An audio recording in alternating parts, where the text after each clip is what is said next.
વહીવટી ward number 13માં સતત લેખિત મૌખિક રજૂઆતો કરવા છતાં પણ કામગીરી થતી નથી, તો આપ સાહેબશ્રી દ્વારા જે તે અધિકારીઓ દ્વારા રજૂઆતનું નિરાકરણ કરવા બાબતે આવેદનપત્ર આપવામાં આવ્યું.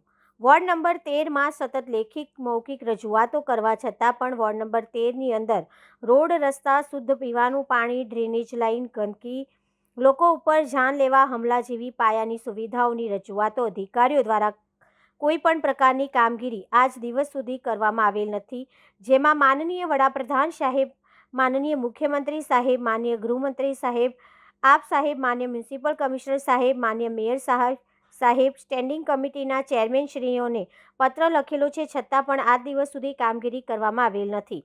તારીખ 1/2/2025ના રોજ વહીવટી વોર્ડ નંબરમાં રજૂઆતો માટે ભૂખ હડતાલ કરવામાં આવી હતી, જેમાં માળી રાજેશ ભીખાભાઈ દ્વારા સવારના 10:30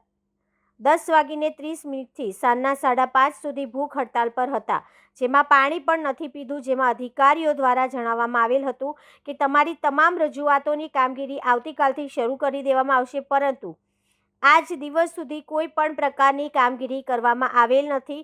જો દિન 10ની અંદર રજૂઆતોનો નિકાલ કરવામાં નહીં આવે તો ફરીથી મ્યુનિસિપલ કમિશનરશ્રીની ઓફિસમાં ભૂખ હડતાલ પર ફરીથી કરાશે.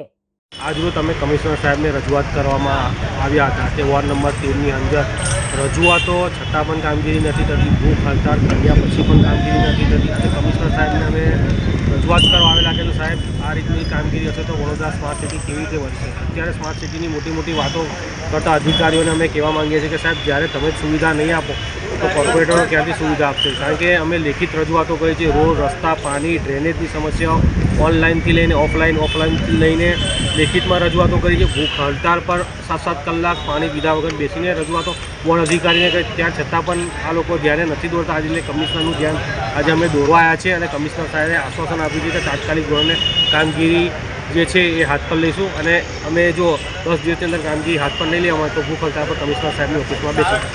તમારું નામ? રાજેશ માળી.